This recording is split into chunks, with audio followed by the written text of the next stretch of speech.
Mahal, lalabas na ang baby natin sa tiyan ko. Kaya nga, mahal, excited na ako. Dito lang ako sa tabi mo. Huwag ka mag-alala. Aalagaan natin siya ng mabuti kahit gaano kahirap ang buhay natin, kaya natin tumahal. Oo naman. Magsisipagan ko pa sa buhay para sa'yo at sa anak natin, mahal.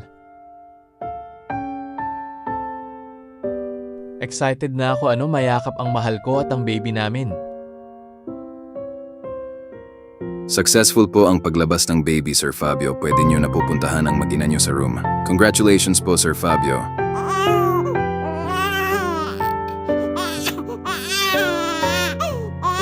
Mahal, eto na ang baby natin, mahal.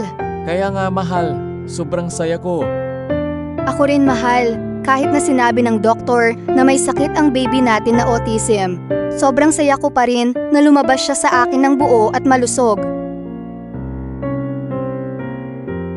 Ba't mo naman ako iniwan agad? Mahal, paano na ang baby natin? Mahal, hindi ko kaya na wala ka sa piling ko. Mahal, bakit mo naman ako iniwan?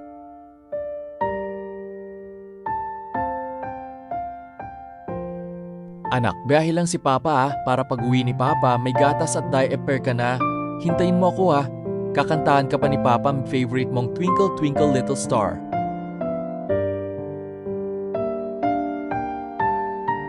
Sir, andito na po tayo sa destination nyo. Kunin ko na po ang bayad nyo na makauwi na po ako. Hinihintay pa ako ng anak ko sa bahay. Ano bayad hold up to? Akin na ang pinaghirapan mong pera at motor. Anak, pasensya ka na. Hindi na kauwi si Papa Huwag ka mag-alala, anak.